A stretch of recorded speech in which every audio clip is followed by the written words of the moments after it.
అందరికీ నమస్కారం అండి. ఇక్కడ వచ్చిన పెద్దలందరికీ, హోమ్ మినిస్టర్ గారికి అందరికీ నమస్కారం అండి. ఫస్ట్ ఆఫ్ ఆల్ చాలా అందరూ ఈ సినిమాకి సంబంధించిన వాళ్ళు అందరూ నాకు బాగా ఇష్టమైన వాళ్ళు, బాగా తెలిసిన వాళ్ళు. Especially Rahul, very good friend of mind. ఎప్పటి నుంచో is been trying different and good cinema. And ఈ సినిమా చాలా కష్టపడి ప్రేమించి చేశాడు. హీ వర్క్ రియలీ హార్డ్, అంటే 6 ప్యాక్ అంటున్నారు అన్ని.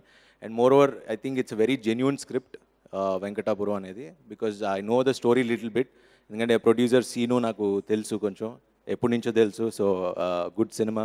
So I wish all the best to all your team. So చాలా జెన్యున్గా ఒక స్క్రిప్ట్ సెలెక్ట్ చేసుకున్నారు వీళ్ళు. అండ్ పాటలు, music director Achu, is one of my favourite music directors. తన సినిమా పాటలు అన్నీ చాలా బాగుంటాయి, ఎప్పుడు ఆర్ఆర్ కానీ అన్నీ. So I hope we will work some time brother. So yeah, so ఇలా ఇష్టమైన వాళ్ళందరూ చాలా నిజంగా కష్టపడి చేశారు ఈ cinema. So I really wish bottom of my heart ఈ సినిమా చాలా పెద్ద హిట్ అవ్వాలి. అండ్ హిట్ అయ్యే లక్షణాలన్నీ బాగా కనపడుతున్నాయి ఈ సినిమాకి. So yeah, wish them all the luck. So yeah, keep